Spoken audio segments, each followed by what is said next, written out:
Hi hello ನಮಸ್ತೆ, ನಾನು ನಿಮ್ಮ ಅರ್ಚನಾ. ಇವತ್ತು ವಡಪಾವ್ ತುಂಬ ಸಿಂಪಲ್ ಮೆಥಡಲ್ಲಿ ಹೇಗೆ ಮಾಡೋದು ಅಂತ ಹೇಳಿಕೊಡ್ತೇನೆ. ವಡಪಾವ್ ನೋಡ್ತಾ ಇದ್ದೀರಲ್ಲ, ತುಂಬ ಚೆನ್ನಾಗಿ ಬಂದಿದೆ. ಹಾಗೆ ಇದಕ್ಕೆ ಬೇಕಾಗುವಂಥ ಸಾಮಗ್ರಿಗಳು 3 ಆಲೂಗಡ್ಡೆ ತೊಗೊಂಡಿದ್ದೇನೆ ನಾನಿಲ್ಲಿ. ಹಾಗೆ ಅದನ್ನು ನೀರಲ್ಲಿ ಚೆನ್ನಾಗಿ ತೊಳೆದು ಕಟ್ ಮಾಡಿ ಒಂದು ಕುಕ್ಕರಲ್ಲಿ ಹಾಕಿ ಅದಕ್ಕೆ ಸ್ವಲ್ಪ ನೀರು ಸೇರಿಸಿ ಸ್ವಲ್ಪ ರುಚಿಗೆ ತಕ್ಕಷ್ಟು ಉಪ್ಪು ಹಾಕಿ ಒಂದು ವಿಷಿಲಲ್ಲಿ ಬೇಯಬೇಕು.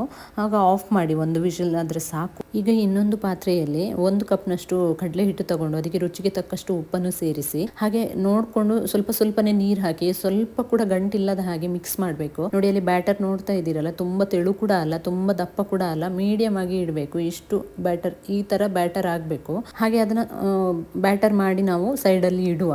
ಆಲೂಗಡ್ಡೆ ಏನು ಕುಕ್ಕರಲ್ಲಿ ಇಟ್ಟಿದ್ವಲ್ಲ, ಅದೀಗ ಒಂದು ವಿಷಿಲ್ ಆಗಿದೆ. ಅದನ್ನು ಒಂದು ಜಾರ್ನಲ್ಲಿ ಹಾಕಿ ನೀರೆಲ್ಲ ತೆಗೆದು ಸ್ವಲ್ಪ ತಣ್ಣಗಾಗಬೇಕು. ಅದರದ್ದು ಸಿಪ್ಪೆನ ನಾವು ಬಿಡಿಸ್ಬೇಕು. ಸಿಪ್ಪೆ ಬಿಡಿಸಿದ ಮೇಲೆ ನೋಡಿ ಈ ತರ ಕಾಣ್ತಾ ಉಂಟು. ಇದಾದ್ಮೇಲೆ ಒಂದು ಸ್ಮ್ಯಾಶರ್ ಅಲ್ಲಿ ಸ್ಮ್ಯಾಶ್ ಮಾಡಿ, ಇಲ್ಲ ಹ್ಯಾಂಡ್ ಅಲ್ಲಿ ಕೂಡ ಮಾಡಬಹುದು. ಮಾತ್ರ ಪೂರ್ತಿಯಾಗಿ ಸ್ಮ್ಯಾಶ್ ಆಗಬೇಕು, ಸ್ವಲ್ಪ ಕೂಡ ಗಂಟು ಸಿಗಬಾರ್ದು. ಕಂಪ್ಲೀಟ್ ಸ್ಮ್ಯಾಶ್ ಆದಮೇಲೆ ನೋಡಿ ಈ ಥರ ಕಾಣ್ತದೆ. ಈಗ ನಮಗೆ ಇದಕ್ಕೆ ಒಂದು ಒಗ್ಗರಣೆ ಹಾಕ್ಲಿಕ್ಕೆ ಉಂಟು. ಅದಕ್ಕೆ ನಾನು ಒಂದು ಪ್ಯಾನ್ನಲ್ಲಿ 1 ಚಮಚದಷ್ಟು ತೆಂಗಿನ ಎಣ್ಣೆ ತಗೊಂಡಿದ್ದೇನೆ. ಅದಕ್ಕೆ ಎಣ್ಣೆ ಬಿಸಿ ಆದಮೇಲೆ ಅದಕ್ಕೆ ಸ್ವಲ್ಪ ಹಿಂಗು, ಹಾಗೆ 2 ರಿಂದ 3 ಹೆಚ್ಚಿದ ಗ್ರೀನ್ ಚಿಲ್ಲಿ, ಹಾಗೆ ಒಂದು 7 ರಿಂದ 8 ಕರಿಬೇವಿನ ಸೊಪ್ಪು, ಹಾಗೆ ಸ್ವಲ್ಪ ಟರ್ಮರಿಕ್ ಹಾಕಿ ಚೆನ್ನಾಗಿ ಫ್ರೈ ಆಗಲಿ ಆಯಿಲಲ್ಲಿ. ಅದನ್ನು ನಾವು ಈಗ ಸ್ಮ್ಯಾಶ್ ಮಾಡಿರುವಂತಹ ಆಲೂಗೆಡ್ಡೆಗೆ ಹಾಕಬೇಕು. ಈಗ ನೋಡಿ ಚೆನ್ನಾಗಿ ಮಿಕ್ಸ್ ಮಾಡಿದ್ಮೇಲೆ ಇದಕ್ಕೆ ನಾನು ಕೊತ್ತಂಬರಿ ಸೊಪ್ಪು ಕೂಡ ಆಡ್ ಮಾಡ್ಕೊಂಡಿದ್ದೇನೆ. ಹಾಗೆ ಇದನ್ನ ರೌಂಡ್ ಶೇಪ್ ಅಲ್ಲಿ ರೆಡಿ ಮಾಡಿ ಇಟ್ಕೊಳ್ಬೇಕು. ಆಮೇಲೆ ಇದನ್ನು ಆಯಿಲ್ ಫ್ರೈ ಮಾಡ್ಲಿಕ್ಕೆ ಉಂಟು. ನೋಡಿ 7 ವಡ ರೆಡಿ ಮಾಡಿದ್ದೇನೆ ನಾನು. ಇದನ್ನು ಆಯಿಲ್ ಫ್ರೈ ಮಾಡ್ಲಿಕ್ಕೆ ಉಂಟು. ಈಗ ಇದನ್ನು ಬ್ಯಾಟರ್ ಮಾಡಿ ಇಟ್ಕೊಂಡಿದ್ದೀವಲ್ಲ, ಅದಕ್ಕೆ ಮುಳುಗಿಸಿ ಒಂದು ಬಾಣಲೆಯಲ್ಲಿ ಎಣ್ಣೆ ಬಿಸಿ ಆದಮೇಲೆ ಈ ವಡವನ್ನು ಬಿಡಬೇಕು. ಎಣ್ಣೆ ಕಂಪ್ಲೀಟಾಗಿ ಬಿಸಿ ಆಗಬೇಕು, ಇಲ್ಲದಿದ್ದರೆ ಈ ವಡ ಎಲ್ಲ ಪೂರ್ತಿ ಬಿಟ್ಕೊಳ್ತದೆ, ಆಲೂಗಡ್ಡೆ ಪೂರ್ತಿ ಹೊರಗಡೆ ಬರ್ತದೆ. ನೋಡ್ತಾ ಇದ್ದೀರಲ್ಲ, ತುಂಬ ಬೈಂಡಿಂಗ್ ಚೆನ್ನಾಗಿ ಬಂದಿದೆ, ಏನು ಪ್ರಾಬ್ಲಮ್ ಆಗಲಿಲ್ಲ ಇದರಲ್ಲಿ. ಹಾಗೆ ಈ ವಡಪಾವ್ ಇದೆಯಲ್ಲ, ಇದು ಮಹಾರಾಷ್ಟ್ರದಲ್ಲಿ ತುಂಬ ಫೇಮಸ್. ನಿಮಗೆ ಸ್ಟ್ರೀಟ್ ಫುಡ್ ಅಂದರೆ ಇದೇ ಸಿಗ್ತದೆ, ಎಲ್ಲಿ ಹೋದರೂ ಇದು ಸಿಗ್ತದೆ. ಇಲ್ಲಿಯವರು ತುಂಬ ಇಷ್ಟಪಡ್ತಾರೆ.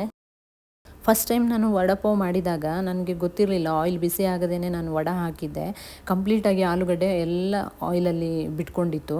ಈಗ ನಮಗೆ ಇದಕ್ಕೆ ಒಂದು ಕಾಯಿ ಮೆಣಸು ಬೇಕು, ಅದನ್ನು ನಾನು ಫ್ರೈ ಮಾಡ್ತಾ ಇದ್ದೇನೆ. ಕಾಯಿ ಮೆಣಸನ್ನು ಕಟ್ ಮಾಡಿ ಹಾಕಿದ್ದೇನೆ. ಆಮೇಲೆ ಉಪ್ಪು ಸೇರಿಸಿ ಇದನ್ನು ವಡಪಾವ್ ಜೊತೆ ತಿನ್ನಬೇಕು. ಹಾಗೆ ವಡ ರೆಡಿಯಾಗಿದೆ ಎಲ್ಲ. ಇದಕ್ಕೆ ಕಾಯಿ ಚಟ್ನಿ ಮಾಡ್ತಾ ಇದ್ದೇನೆ.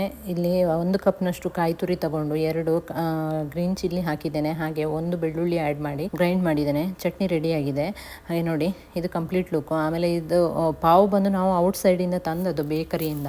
ಪಾವನ್ನು 2 ಭಾಗ ಮಾಡಿ ಅದಕ್ಕೆ ಫಸ್ಟ್ ಚಟ್ನಿ ಹಾಕಿ, ಆದಮೇಲೆ ನೀರುಳ್ಳಿ ಅದ್ರ ಮೇಲೆ ಹಾಕಿ ವಡವನ್ನು ಸೇರಿಸಬೇಕು.